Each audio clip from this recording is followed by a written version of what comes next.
Well my friends, আজকের কাজের চাপের জন্য কোনো ভিডিও দিতে পারিনি। রোগীর চাপ ছিল, অন্য কাজও ছিল। তো রাত প্রায় 9টা বাজে। লাস্ট মোমেন্টে একটি পেশেন্ট এসেছে, একটা বাচ্চা। এই ভিডিওটি আমি দেখানোর উদ্দেশ্য এটাই, ইমপ্রুভমেন্ট কতটা হলো কি হলো না সেটা এখনকার ভিডিওটা না রাখলে তো বুঝতেও পারবো না। প্লাস 1 নম্বর, আর 2 নম্বর হচ্ছে সিলেকশনটা খুব ইজি অথচ খুব অ্যাকুরেট মনে হচ্ছে, সেটা আমি বুঝিয়ে দিচ্ছি। বাচ্চাটা রোগ হলো সোরিয়াসিস। দেখো, খুব সাংঘাতিক সোরিয়াসিস হয়েছে, মাথাটা ভরে গেছে একেবারে স্ক্র্যাপিংস ভ্যারাইটি চারিদিকে। বাচ্চাটা খুবই কষ্ট পাচ্ছে, বোঝা যাচ্ছে একেবারে কী অবস্থাটা হয়েছে বাচ্চাটার। শুধু মাথা নয়, স্ক্যাল্পে আমরা প্রচুর পরিমাণে দেখছি, এছাড়া অন্য জায়গায়ও খুব হচ্ছে। কোথায় হচ্ছে, হাত দুটো এরকম করো, এরকম হাতে মারাত্মক হয়েছে। হাতে আর ধরো, আর কোথায়, পেট ভর্তি, জামা তোলো, চারিদিকে আর তোলো, এই যে এদিকটাই খুব খারাপ অবস্থা বাচ্চাটার। তো দেখে কষ্ট লাগে। পিছনে দেখি, সাংঘাতিক অবস্থা। ও ভেরি প্যাথেটিক অবস্থা বাচ্চাটার। এত ব্যাড টাইপ অফ সোরিয়াসিস। ওষুধ হোমিওপ্যাথি একজন চিকিৎসক দিয়েছিলেন, ব্যারেটেকার। কেন দিয়েছিলেন আমি জানি না। তো ব্যারেটেকার 10 ml দিয়েছিল, খুব একটা কাজ কিছু হয়নি। তো এরা ব্যাঙ্গালোর চলে গিয়েছিল। ব্যাঙ্গালোরে বিদেহী হসপিটালে অনেক দিন দেখিয়েছে, এবং তারা মলমের পর মলম, ওদের তো মেন হলো মলম, অয়েনমেন্ট। এই বিদেহী কাগজপত্র আছে বান্ডিল। বিদেহী হসপিটাল মানি রিসিভ। তো বিদেহী হসপিটালে প্রচুর পরিমাণে স্টেরয়েড, বিভিন্ন রকম অয়েনমেন্ট দিয়েছে। কলকাতার টপিক্যালে একবার গিয়েছিল, তো টপিক্যালে নাকি ওর চিকিৎসা খুব একটা হয়নি, কাজও খুব একটা হয়নি। তা ওরা আমাদের একজন হোমিওপ্যাথিক চিকিৎসক নিয়ে এসেছেন হোমিওপ্যাথি করার জন্য। এখন এই বাচ্চাটাকে কী ওষুধ দেবো? ওষুধ কিন্তু আমার 1 মিনিটে সিলেকশন হয়ে গেল 2-3টে সিমটমের উপরে। কেন না, এর কেস হিস্ট্রিতে আমরা নিলাম, কেস হিস্ট্রিতে দেখলাম যে চুলকানিটা বাড়ে কখন। তাহলে সোরিয়াসিস একটা ডিজিজ, এটা আমাদের মেন দরকার হোমিওপ্যাথিতে পিকিউলিয়ার সিমটম বের করতে হবে। সেই পিকিউলিয়ার সিমটমগুলো আইদার কজেশন, কারণ সোরিয়াসিসের তো কারণ বলে কিছু হয় না। কী কারণ হয়েছে, এ তো একটা অটো ইমিউন ডিজিজ, ভিতর থেকে কীভাবে কবে আরম্ভ হচ্ছে, তাই কারণে এর খুব একটা ইম্পর্টেন্ট ফ্যাক্টর বলে মনে করি না আমি অন্তত। তো নির্দিষ্ট কোনো কারণ মনে করতে পারো যে এই ঘটনার পর থেকে বা এই রোগের পর থেকে আমার ছেলেটার দেখছি হাতের আঙুলে হয়েছিল, নির্দিষ্ট কারণ এরা জানে না, নির্দিষ্ট কারণ খুব বোঝা যায় না। শুধু একমাত্র আমি টাইলারের একটা কেস পড়েছি যে উনি বলছেন সোরিয়াসিস ভয় পাওয়ার পর থেকে আরম্ভ হয়েছিল। তো সে কতখানি সত্য মিথ্যা বুঝি না, ভয় পাওয়ার পর থেকে কীভাবে সোরিয়াসিস আরম্ভ হলো। উনি বলেছিলেন প্রথমে ওপিয়াম দিয়েছিলাম, খুব একটা কাজ হয়নি, পরে আমি আবার ওয়ারামেট দিয়েছিলাম, কাজ হয়েছিল, ইমপ্রুভ হয়েছিল। তাহলে কারণ কিছু নয়, লোকেশান তো সারা শরীর, সেন্সেশানটা হয়তো চুলকানি, আর কি সেন্সেশন হবে। আর যদি বার্নিং বা কাঁটা ফোটার মতন বা অন্য কোনো সেন্সেশন থাকে, তো এই বাচ্চা তো কিছু বলতেই পারবে না। সুতরাং বাচ্চার কাছে ওটা আশা করা বৃথা। বাড়ির লোক তো আর সেন্সেশন, কারোর সাবজেক্টিভ সিমটম সেন্সেশন তো আর বাড়ির লোক বুঝতে পারবে না। তাহলে মডালিটিজ আমাদের ভেরি ইম্পর্টেন্ট। কখন বাড়ে বা কমে, তার ভিতরে ঠান্ডাতে বাড়ে কিনা, কমে কিনা, বা গরমে বাড়ে বা কমে কিনা। সিজনাল মডালিটিজ বেশি ইম্পর্টেন্ট। যদি যখন 3-4 বছর হয়ে গেছে, এর যেমন বাচ্চাটা ভুগছে 4 বছর, তাহলে সিজনাল মডালিটিস খুব দরকার, যে কোন সিজনে বাড়ে। বর্ষাকালে বাড়ে আমরা ন্যাট্রাম সালফ, থুজা এসব ভাবতে পারি। শীতকালে বাড়লে অ্যালুমিনা, হিপার সালফার, পেট্রোলিয়াম এসব ভাবতে পারি। গরমকালে বাড়লে ল্যাকেসিস, ফ্লোরিক অ্যাসিড এসব ভাবতে পারি। তাহলে একটা হলো সিজনাল মডালিটিস, আর হচ্ছে 24 আওয়ার মডালিটিস, 24 ঘন্টার মধ্যে কখনো বাড়ে কমে। তুমি কি লক্ষ্য করে দেখেছো 4 বছর ধরে যে চলছে, এর কোন সিজনে বাড়ে, মানে কোন ঋতুতে, মানে বর্ষাকাল, গরমকাল, শীতকাল। কোনো তুমি যদি মনে করো যে আমি এইটাই লিখেছি সেটা বলবে, আর যদি মনে করো না তেমন কিছুই বুঝিনি, সারা বছরই তো আমি একই রকম দেখছি, তাহলে তাই বলবে।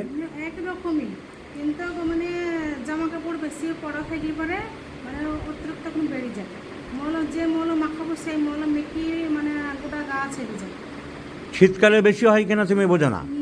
তো সিজনাল মডালিটিস, মাখায় ভালো হয়, আবার সিজনাল ওরা অন্যদিকে রোগী যখন সাইড দ্বারা লেম্যান যারা বুঝবে না আমার কথা তারা অন্যদিকে অনেক কিছু বকতে চাইবে। It is the duty of a physician, তাকে তোমার জায়গায় ফিরিয়ে আনতে হবে। তা নাহলে আমাদের অনেক ছেলেরা কেস টেকিং করে, আমি বলি যে জাবর কাটছে নাকি গরুর মতন। তার মানে আমার যেটুকু দরকার আমাকে তাড়াতাড়ি পিক আপ করে নিতে হবে।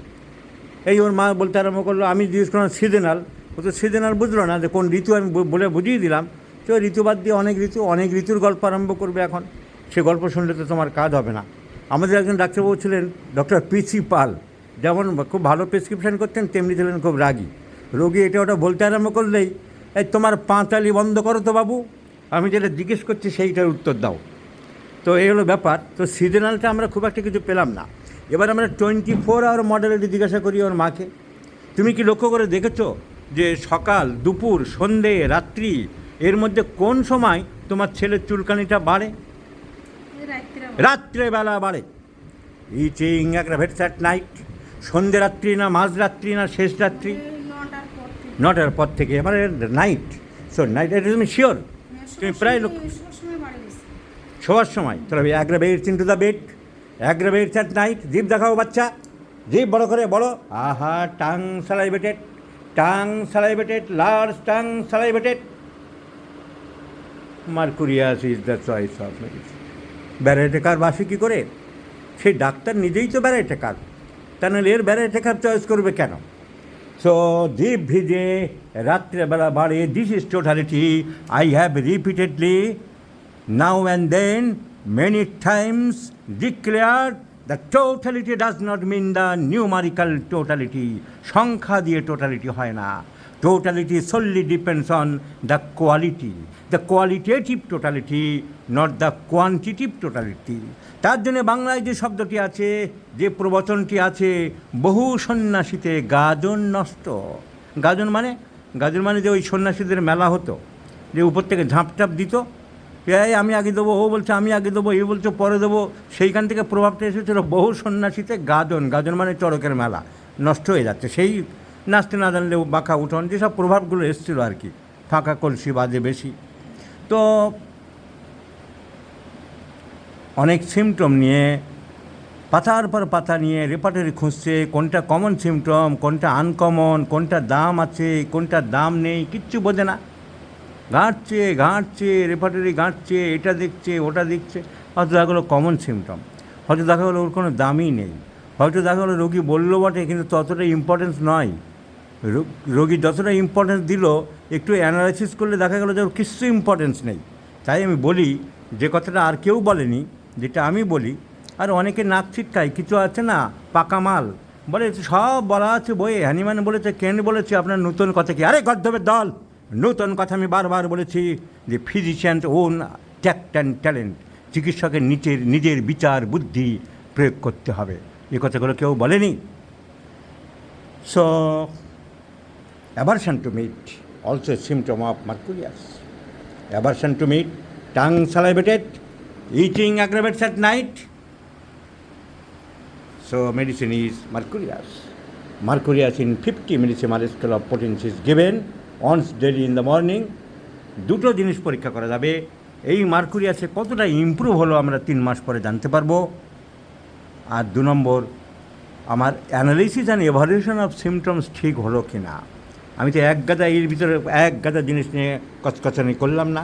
আমার ইচিং অ্যাগ্রাভেটস অ্যাট নাইট, আমার tongue salivated, and mercurius acts over the skin. Spheres of action, কোন ওষুধ কোন অর্গানে কাজ করে। মার্কুরিয়াস স্কিনের উপরে কাজ করে, অন্যান্য অর্গানেও কাজ করে। So itching aggravates at night, aggravates at bed, mercurius acts over the skin, tongue salivated, indented. ঠিক বলছি কিনা বাচ্চা, তুমি বলো, ঠিক বলছি কিনা বলো। কী হলো? এদিকে তাকাও, মিলছে? হ্যাঁ, খাবার দাবার খায় তাড়াতাড়ি না আস্তে আস্তে? খাবার দাবার জোরে খায় না, কথা আস্তে আস্তে বলে, তাড়াতাড়ি বলে। ব্রেন কেমন? পড়াশুনো? 5 আর 5 যোগ করো, 10 আর 10। 20 আর 20, 40, 40 আর 40, 80, 80 আর 80, 160, 160 আর 160,